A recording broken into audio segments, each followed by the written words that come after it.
Hello everyone and welcome to my ultimate beginner's guide for Fallout 3. In this video, I'll teach you everything you need to know to survive and thrive in the unforgiving capital wasteland. I've split this video into different sections and timestamps for all of them are on screen right now, so you can easily navigate to whatever section as needed. Towards the start of Fallout 3, you will get to determine your special stats. Reading the Your Special book will give you an idea of what these 7 different attributes do in the game, but I'll give you a more detailed breakdown here so you can make the most informed decision possible. You have 40 total points to spend on your special loadout, and each stat can be set to 1 at the minimum and 10 at the maximum. Strength is the first of the special stats, and it affects 3 different things. The first is carry weight, with each point granting the player 10 extra carry capacity to work with. Base carry weight is 150, so a character with only 1 point of strength would have 160 carry weight to work with, while a character with a maxed out strength of 10 would instead have 250 points to work with. Additionally, strength also increases melee damage, with every rank adding half a point to the base damage of any melee weapon you pick up. With 10 strength, every melee weapon you wield would have a 5-point increase to the damage. On top of this, the strength stat also increases your melee weapon skill. Every point adds 2 ranks to this skill, meaning you'll be getting somewhere between 2 and 20 points of melee weapon skill increase, depending on how heavily you invest into the first of the special stats. As you can likely tell, strength is best for characters who want to focus on melee weapons, though the increase in carry weight does make it a decent stat for all players. Perception is the second of the special stats, and it determines how far away enemies will show up on your compass. At the bottom left of the HUD, just below the player's health bar, you will see a compass. The red marks you will sometimes see on this indicate where nearby enemies are. The higher your perception stat, the sooner these red markers appear, which can help with preventing enemies from getting the drop on you. Additionally, each point you put into perception also adds 2 points to the energy weapons, explosives, and lockpick skills. Endurance is up next, and this primarily dictates how tough you are. Each point of endurance increases your starting health by 20 points. A character with just a single point of endurance will only have 120 hit points at the start of the game, whereas a character with maxed out endurance would start with a whopping 300 hit points. This is the main reason most players will invest into this special stat, but it also comes with a few extra bonuses. Both poison and radiation resistance increase alongside endurance. A single point of endurance won't help you at all here, but each rank after the first adds an additional 2% to these resistances, making you a little tougher against these more situational and environmental effects. You also are able to breathe underwater for longer with a high endurance stat, and the big guns and unarmed skills will each increase by 2 points per rank. If you're wanting to play as a bit of a tank, then endurance should be your main focus. Charisma is the social stat of a game, and focuses entirely on improving your options while talking to NPCs. Each point adds 2 ranks to both barter and speech, but also improves your disposition. Disposition is somewhat of a hidden stat, and one that is very important for if you want to pass speech checks and get the best dialogue options. Completing quests for people and picking dialogue options they like will also affect disposition, but charisma is the one easy and guaranteed way to ensure people like you. If you want to focus on chatting with all the NPCs in the wasteland, and hate the idea of others not being fond of you, then charisma is where you want to invest. Time to talk about intelligence now, which is one of my go-to stats. The reason for this is that each rank gives you an additional skill point on every level up. I'll be talking in depth about skills in the next section, but needless to say, they're very important, so the more skill points you can get, the stronger your character will become overall. Because you increase skills on each level up, and Fallout 3 has a level cap, this is a stat you want to focus on raising early on, as later investments in intelligence provides diminishing returns. As well as the skill points per level increase, each point of intelligence will also provide you with 2 points of medicine, repair, and science. These are some pretty great skills for just about any build, making intelligence one of the smartest choices to invest in from the get-go. The penultimate of the special attributes is agility, which primarily increases your action point pool. Action points are what you use in order to perform attacks inside of VATS. I'll talk more about the specifics of VATS-based combat in the exploration section, but for now all you need to know is that the higher your agility, the more attacks you can perform in a single round of VATS. Additionally, the agility stat also improves draw, holster and reload speed of your firearms, making you a quicker shot.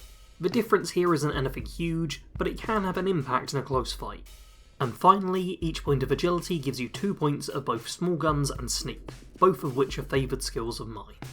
Last of the special stats is luck. Each rank of this improves the chance of landing a critical hit by 1%. Critical hits do substantially more damage than a standard attack, so luck is an attribute that indirectly improves your overall damage with all weapon types. This already is a pretty great bonus, but the luck stat also increases all of your various skills, making it the most efficient choice for a bit of an all-rounder character. Every odd rank of luck increases every single skill by a point. At 1 luck, you'll be getting a 1 point increase to all skills, 3 luck that increases your skills by 2, 5 luck raises skills by 3, 7 luck raises them by 4, and 9 luck improves all skills by 5. Even ranks of luck don't have any additional impact on your skills, so it can often be better to start out with an odd number investment to this stat. Now that I've covered what the different special attributes actually do, let's briefly go over some of the different ways you can increase them after you've left the vault. There are both temporary and permanent increases to special stats. Permanent increases mostly come in 2 forms, either the Intense Training perk or special bobbleheads. The Intense Training perk can be picked up from level 2, has 10 ranks, and each rank increases a single one of your specials by 1 point.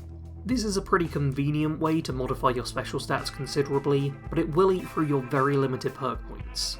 The other permanent increase comes in the form of bobbleheads. There are 7 special bobbleheads found throughout the wasteland, and each raises its relevant special by a single point. As the maximum a special stat can ever be at is 10, it's often best to only ever raise your own specials to 9, and then get the final rank from the bobblehead. In terms of temporary changes to special, there are a lot more options. Many pieces of clothing come with special modifiers, and consumables like chems and alcohol can both increase and decrease various special stats. These sorts of items can be very helpful for getting a quick little boost to your attributes in order to overcome a specific situation. For example, equipping the sexy sleepwear will provide you with an additional point of charisma, which makes it a good item to equip when talking to NPCs. It should be noted that several items also come with debuffs to special too, so do pay close attention to stat altering items when you use them. There are 13 different skills within Fallout 3, which can be grouped into 3 different categories: combat, support, and social. Combat skills enhance your offensive capabilities with the various weapon types in the game. Typically you'll want to just focus on 1 or maybe 2 of these skills, as spreading yourself too thin here can lead to you being less effective in a fight. Support skills, as the name implies, are there to support you in a number of ways.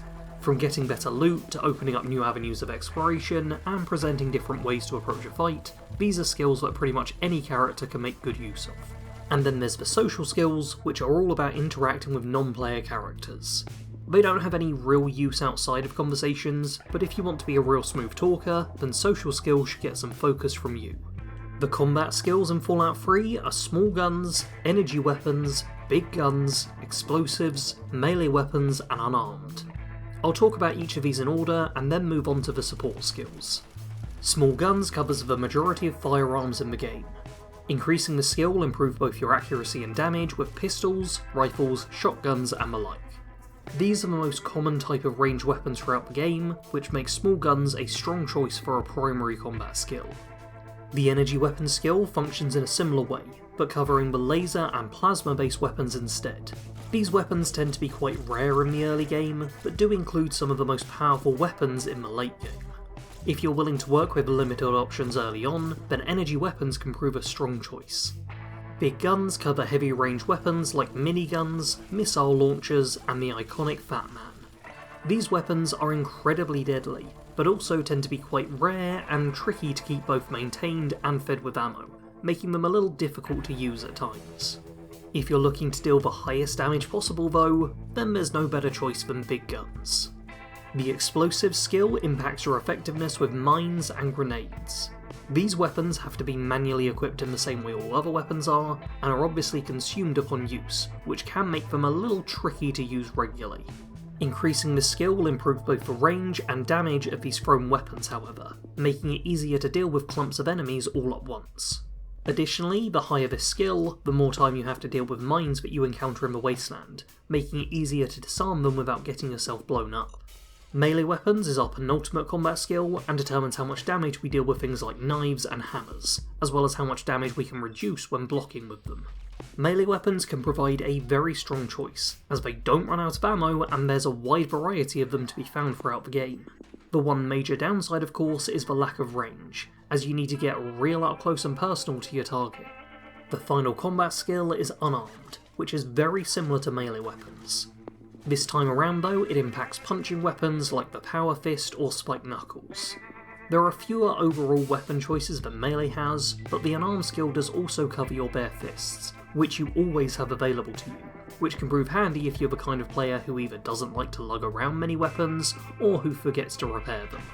With the combat skills covered, let's now talk about the 5 support skills: Sneak, Medicine, Repair, Lockpick, and Science. The Sneak skill will make you harder to detect. While crouched down, you are able to sneak around in order to avoid detection. While undetected, there will be text at the top of the screen which reads "Hidden," showing that nobody knows where you are. If a neutral or friendly character spots you, this will then turn to Detected, showing that you've been spotted but aren't in any danger, as long as you don't commit a crime like stealing. If an enemy can tell you're nearby but isn't certain of where exactly you are, then you will see Caution at the top of the screen. And once detected by an enemy, you will then see this change to Danger, letting you know that combat is underway. Remaining hidden serves multiple benefits, such as improving your chances of stealing items undetected and getting sneak attack criticals. By attacking an enemy while hidden, you will automatically crit, causing extra damage. Additionally, sneaking can be used to bypass enemies entirely, which can be helpful for when you spot something which is too strong for you to currently handle. Medicine is the healing skill within Fallout 3, improving the effectiveness of Stimpaks, Rad-X, and Radaway. Stimpaks are the main healing item of the game, and the higher your medicine skill, the more hit points they restore. The same applies for both Rad-X and Radaway, which increase radiation resistance and remove rads respectively. At 50 medicine skill, all these items will be twice as effective, and at 100 medicine, these items scale up to be 3 times as effective. The repair skill is used to fix your weapons and armour. All these items have a condition bar which decreases when used or damaged. Items at low condition are less effective than they would normally be, with armour preventing less damage and weapons dealing less damage and becoming less accurate. Additionally, guns will often jam when at low condition, which is really not something you want to deal with. In order to repair your items, you need to go into the Pip-Boy menu and sacrifice another of the same type of the item, using one to increase the condition of the other. How much you repair the item by, and the maximum amount you can repair an item to, is dependent on your repair skill, making this one of the most valuable skills in the game. If you don't want to invest in the repair skill yourself, then there are various NPCs throughout the waste who can repair your equipment for you, though most of these characters have quite a low repair skill themselves, so can't improve things by much, and will also demand caps for their services. Lockpick is the penultimate support skill and will allow you to break into higher tier locks. There are 5 different tiers of locks in the game: very easy, easy, average, hard, and very hard. In order to pick these locks, you need a lockpicking skill of 15, 25, 50, 75, and 100 respectively. For this reason, it's generally best to aim for these ranks of the skill, as any numbers between these won't provide you with any major bonuses, though they will increase the odds of forcing a lock, which is a way to bypass the lockpicking minigame and automatically open a lock container. If you fail to force a lock, however, it will become impossible to open the container, so it's typically not worth taking the percentage-based risk. Final of the support skills is Science, which works in the same way as the lockpick skill, but for hacking terminals rather than picking locks. The same rankings and tiers apply here, but rather than figuring out the position you need to put your bobby pin, you instead have to select the password that unlocks the computer. The hacking minigame requires you to work out which password is correct for a process of the game telling you how many letters match up per guess you make, and by selecting pairs of brackets in order to remove incorrect passwords or replenish your guesses. If you pick the wrong password 4 times in a row, then you'll be locked out of the terminal permanently, so often it can be best practice to back out of the minigame after 3 incorrect guesses, and then try again fresh. It's now time to talk about the 2 social skills, Speech and Barter. The Speech skill increases your chances of passing speech checks with NPCs. These are shown as a percentage option within the dialogue boxes, indicating the chance you have of convincing the character to agree to what you're saying. Passing a speech check will always reward you with some experience, but oftentimes will also provide additional benefits, such as granting you important information, increasing the rewards you receive from a quest, or sometimes letting you skip over parts of a quest entirely. Barter is the other social skill and affects prices when buying and selling items.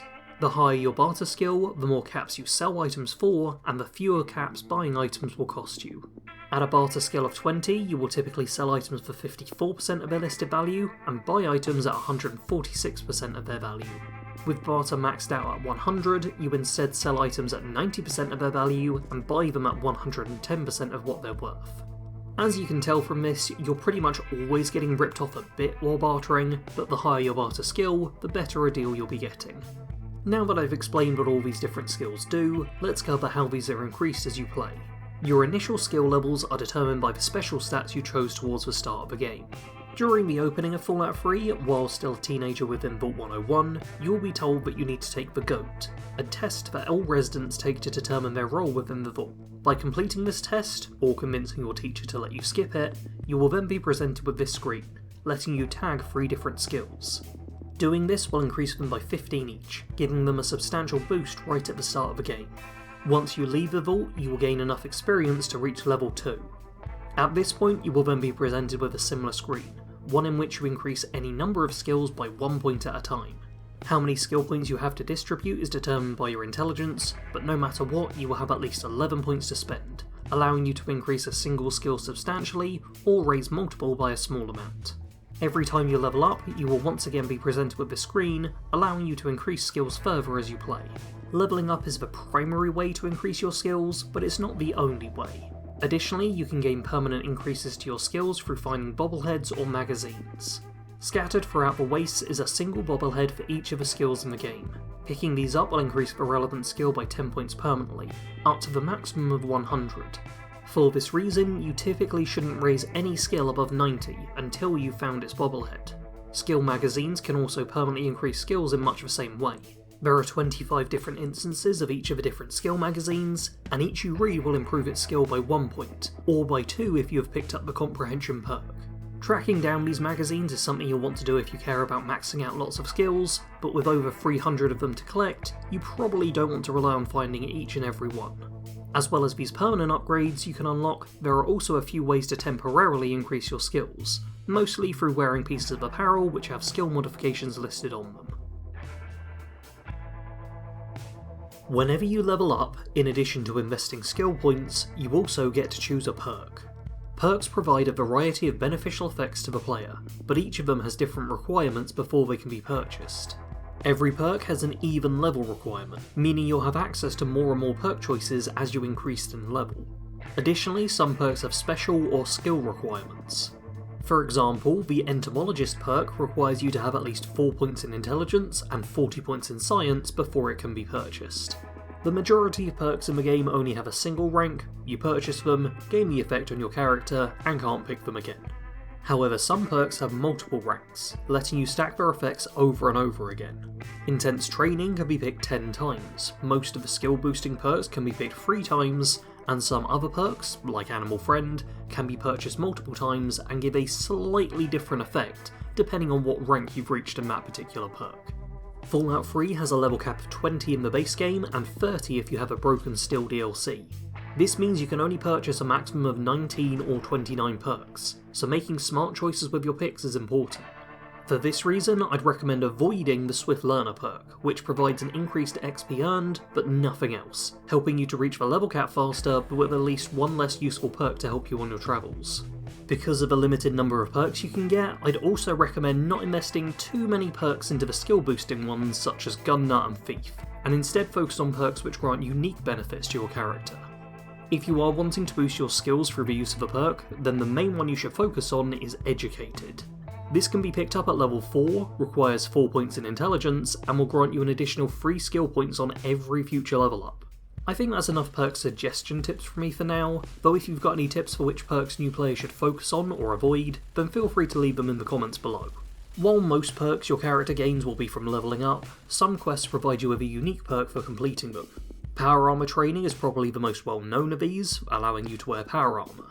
But quests like the Wasteland Survival Guide and Replicated Man also come with potential perks you can gain through completing them in a certain way. There's too many quest perks for me to go over them all here, but it's worth checking the perks section of your Pip-Boy every once in a while, just to see if you've unlocked anything cool. With skills, special and perks all covered, it's now time to talk about the equipment you'll be making use of as you explore the post-apocalypse. In your Pip-Boy there is an items section, which is split into 5 subcategories. Within this menu is absolutely everything you're carrying on your person, so knowing what's what here is incredibly important. The first section of this menu contains all of your weapons. Each weapon will show you 5 bits of information when you hover over it. These are damage, weight, value, condition, and ammo type. The damage number, shown as DAM, indicates how powerful the weapon is, and generally speaking, the higher the better. However, it is worth noting that this value can be skewed a little when looking at some automatic weapons, as they will typically have significantly higher damage values than their slower firing counterparts, due to their high overall DPS, or damage per second. Automatic weapons can deal a lot of damage, but they'll use up a lot of ammo to do so, whereas slower firing weapons may be slower to take down your target, but they're the better choice if you're wanting to conserve ammunition. Weight is up next, shown on screen as WG. This is how heavy the weapon is. Not only do heavier weapons typically take longer to use, but they'll also eat up more of your carry capacity, which can lead to you being over-encumbered and unable to move faster than a crawl. Value, represented as Val, is the monetary worth of the weapon in terms of bottle caps. Do note that this is not how much money you will actually get for selling the item, as that depends mostly on your barter skill. It does however give you an idea of how much the weapon is worth, with more valuable weapons typically being rarer and more powerful in some way. Condition, or CND, is up next, and this bar represents how well looked after the weapon is. As you use your weapon, this bar will slowly deplete, and as it does so, both the damage and value of your weapon will decrease. In order to keep the condition bar of your weapons topped up, you will need to repair them in your inventory, by sacrificing other weapons of the same model, or by paying an NPC to fix them for you. At low condition, some firearms will also jam and may struggle to be reloaded, and if you let the condition deteriorate entirely, then the weapon will break, and you won't be able to equip it until you get it repaired. The final section to go over in the displayed weapon stats is the ammo type. This is quite simply the type of ammunition that the weapon uses. In the case of melee, unarmed and explosive weapons, these will not have any ammo type listed, as none of these weapons use ammunition. But for any firearms, this screen will let you know the type of ammunition the weapon consumes, along with how many rounds a full magazine can carry, and how many total bullets you have for the weapon. That's all the technical information for weapons covered, but I do want to quickly acknowledge unique weapons. These are improved versions of just about every base weapon in the game, and only one of each unique weapon exists, hence unique. Unique weapons can most easily be told apart from their base variants by their names. As an example, in my inventory right now I have the Tenderizer, the unique version of the sledgehammer. While this weapon appears pretty much the same as the basic variant, you can see that the damage rating is significantly higher than the base model, even with them both having similar levels of condition. Unique weapons are well worth searching out, and if you're looking for a hand with that, then my buddy Katogenesis has made multiple videos covering where to find all unique items in Fallout 3's base games and the DLCs. Time to talk about apparel now, which are the clothing and armour items that you'll wear. If we take a look at my Armoured Vault 101 jumpsuit here, you'll see there's only really a couple of changes from the weapons section. The first of these changes is the added effects section. Not all pieces of apparel will have this, but many provide you with some changes to your skills and special stats, or some additional effect. These will be listed here, and in the case of my armoured jumpsuit, it's providing me with an extra 5 points to both the small guns and energy weapon skill when worn. The other big change from the weapons section is that we no longer have a damage rating, but instead a damage resistance rating, shown as DR. This will tell you the percentage of incoming damage that this item will mitigate. As with damage rating, it's a simple case of the higher the better, but it's also worth noting that damage resistance is capped out at 85, meaning you can reduce damage you take by a maximum of 85%. Damage resistance is one of the most important factors to consider when choosing what you wear, and much like damage for weapons, it too is greatly impacted by the condition of the item. As an example of this, take a look at my combat armour. This is a pretty high tier piece of kit for my character right now, but due to its low condition, it can only provide me with 13 damage resistance. Leather armour is typically not as tough as combat armour is, but the added condition of this piece of gear means its damage resistance rating is significantly higher. Generally, you'll want to wear the best type of armour you can get, but as repairing can be costly, try to stick with pieces that you can fix up without too much trouble. Even basic raider armors can provide a solid 15 damage resistance, and fixing them up is going to be much easier than trying to maintain combat armor in the early game. One final, brief note with apparel is that different pieces of apparel cover different body parts. This is mostly split up into head and body. The armour I've been showing off so far has been body-based, covering torso, arms and legs. You can also equip some headgear, be that a helmet which covers the full face, or both glasses and a hat. Additionally, some pieces of equipment, like radiation suits, use up all of these slots. This is the sort of thing that you'll figure out on your own easily enough, but I thought it was just worth a brief mention so that you don't get confused as to why you can't wear both leather armour and the sexy sleepwear. Weapons and armour are the major bits of equipment you'll have equipped all the time, but you're also going to have access to a host of different consumables which you'll find in the Aid tab. Most of what you'll find in here are healing items, such as food and stim packs. The effects section will tell you how many hit points these items will restore, and how many rads you may gain from using them. Be careful chowing down on too many food items all at once, as those rads can tick up slowly over time and really start to hurt you. Fortunately, the Aid tab also contains your Radex and Radaway, items which allow you to resist or remove rads that you've accumulated from venturing through the radioactive wasteland, or by binging on Blamco mac and cheese. You can also find various chems and other stat boosting items in this section. Chems can provide very powerful temporary buffs, but do come with a chance of addiction, so use them at your own risk and be prepared to pay a doctor to cure you later down the road. Penultimate section in the inventory is miscellaneous. As the name implies, this is filled with all the odds and ends you've picked up which don't really fit anywhere else.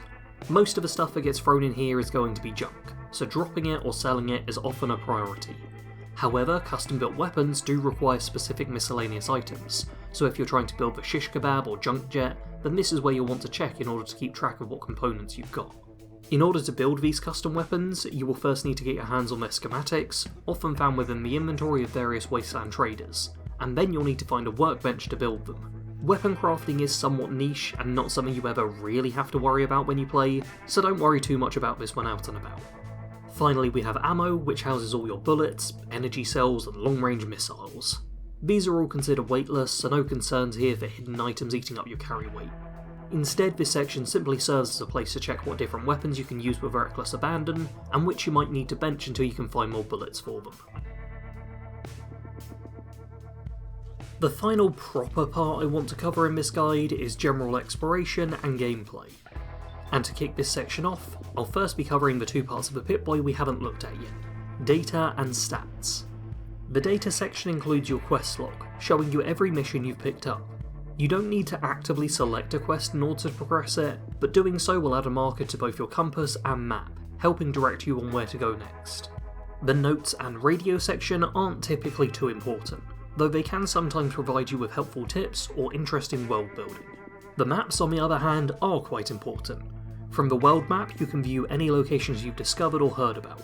You can also fast travel to previously visited locations from here, though only if you're outside, aren't over encumbered, and don't have any enemies nearby. That's pretty much all you really need to know for the data section, so let's now move on to the stats. This contains a lot of information about your player character, including your special, skills and perks. We've already discussed these in depth, so instead let's take a look at the status screen. This screen has 3 different pages to it: condition, rads, and effects. On the condition page, you get to see a digital representation of your character, which displays the level of limb damage you have suffered. If a limb gets crippled, then it will greatly impact you in a negative way. Crippled legs slow your movement, crippled arms make you less effective with weapons, and a crippled head will drastically reduce your accuracy. In order to repair crippled limbs, you can go into this screen and directly apply a stim pack to the limb in question, quickly healing it and getting you back in fighting form. The radiation page shows you how many rads you've accumulated, as well as your current level of rad resistance. As long as you're below 200 rads, you won't suffer any negative effects. However, as your rads increase, you get progressively worse special debuffs for every 200 rads you gain. At 1000 rads, you will instantly die. So needless to say, keep an eye on your rads and try to use Radaway or visit a doctor whenever you start to get debuffed by them. We then have the effects page, which will just show you any active effects your character has. Worth checking this every once in a while to make sure everything's as it should be, but not too much to worry about here. We do also have the General tab on the stats section of the Pip-Boy, and as well as providing you with lots of interesting information such as how many murders you've committed, it will also show you your karma level. Here you can see that I've got neutral karma, but if you perform many evil deeds, then you will end up with evil karma, and if you try and help everyone out, then you may end up with good karma. This isn't something you should worry about all that much, but there are a few effects of karma that it's worth being aware of. If you have either positive or negative karma, as opposed to neutral, then you may encounter Talon Company mercs or regulators who will hunt you down and attack you in the wild. These are random encounters and can prove to be quite challenging fights early on, so if you want to stay safe, then there's some added incentive to maintain neutral karma. Many actions you perform in the game will impact your karma, from dialogue options to completing quests, but if you want to manually manage your karma, then there's a few easy ways to do that. In order to gain positive karma, you can give purified water to the people you find begging outside of major settlements. If you want to gain negative karma in a hurry, then stealing is often a good way to do this, and one that doesn't require you to remove any potentially helpful NPCs. One other thing that karma impacts are which followers are willing to accompany you on your journey. As you travel the capital wasteland, you will encounter a small number of characters who can be convinced to fight alongside you. While some of these NPCs don't really care about your level of karma, others will only travel with you if you're good, bad, or a bit of both. Speaking with them should give you a pretty good indication of what karma levels they're after, so I don't think we need a full breakdown of every follower's preference here. What I should cover are the advantages and disadvantages of travelling with someone else.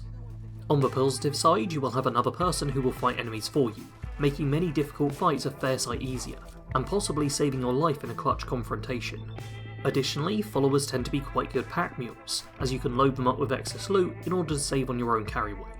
It's not all good news travelling with a follower though. They might kill enemies for you, but they'll also rob you of the experience you'd normally get from a fight. In order to earn XP for enemies killed, you need to inflict a certain amount of damage yourself, typically around a third of the enemy's health bar. If you don't manage to do this, then the experience is instead lost. While all followers come with their own default weapons with infinite ammo, if you decide to give them a stronger firearm, then you will also need to provide them with ammunition, which they will use up. And finally, on the negative side, companions die. Yeah, Fallout 3 can be pretty brutal, so if you don't want to watch your friend perish in the middle of combat, make sure to stock them up with plenty of stim packs, and keep an eye on their health too. There's one final thing which I very nearly forgot to mention in this section, and that is the Vault Assisted Targeting System, known as VATS for short. By pressing the VATS button you will enter this screen, which freezes time and lets you select enemies to attack with a percentage-based chance of hitting them. If using a melee or an armed weapon, then you can only hit the enemy as a whole, but with a ranged weapon you can target specific limbs, or even the weapon they're carrying. This can be a great way to disarm a foe, or gain bonus damage through lining up a headshot. The VAT system is of extra use within Fallout 3, as the guns don't allow you to properly aim down sights with them, making accurate shooting a little tricky at times. Using VATs will expend action points, so there's a limit to how many attacks you can queue up, but your action points do regen over time, so feel free to play around with VATs to get a feel for it. The other big bonus you get from VATs is reduced damage taken. While the VATs animations play out, you'll only take 10% of the damage you normally would, which can make this a very effective defense technique to use in a fight. That's pretty much everything you need to know in order to jump into Fallout 3 and know what's what.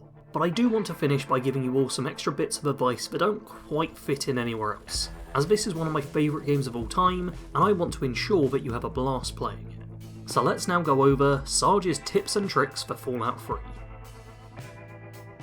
Owning your own home is one of those ridiculous fantasies which video games often let us live out, and Fallout 3 is no different here.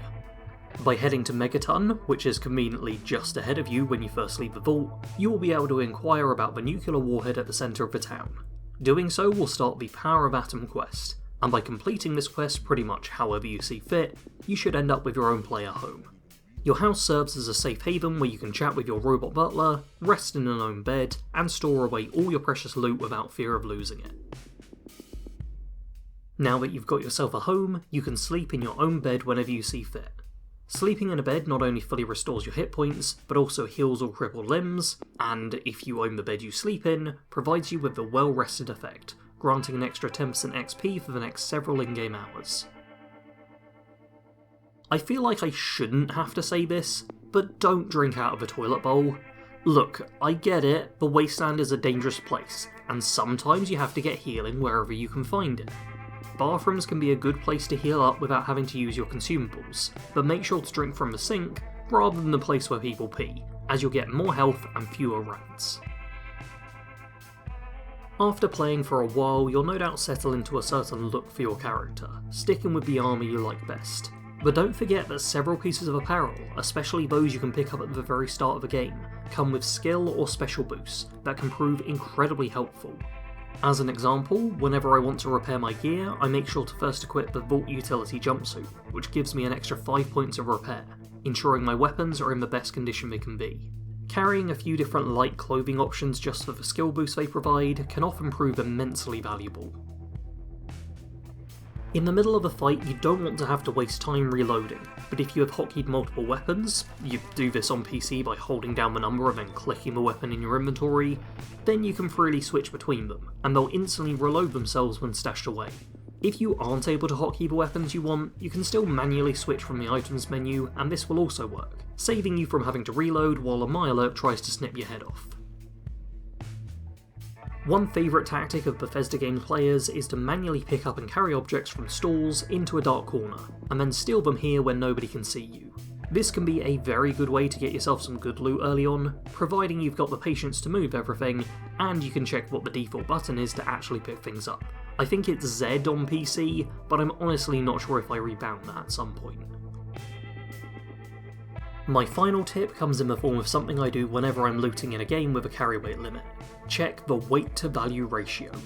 If you're looting something just to sell it, then typically you want to pick up items with the highest value, but don't fall into the trap of looting just a few heavy items which are worth a lot, when you can instead loot dozens of lighter items which are worth a little bit less. When I'm looting for selling, I like to make sure that the value of the item I pick up is at least 10 times the weight, as this stops me from getting too easily weighed down and makes for some easy quick maths when looting. If something has a weight of 1, then it needs to be worth at least 10 caps for me to pick it up. If something has a weight of 20, then it better be worth 200 caps, or else it's not worth the space in my inventory. This does also mean that any weightless items are always worth picking up, no matter their value. If you have any tips of your own to share, then please leave them in the comments below. If you found this video helpful, then make sure to leave a like on it to let me know. For more Fallout content, make sure to subscribe to the channel and have a browse of the past videos I've made. A big thank you to all my patrons and channel members who help to keep the channel going. And as always, thanks for watching. Sarge out.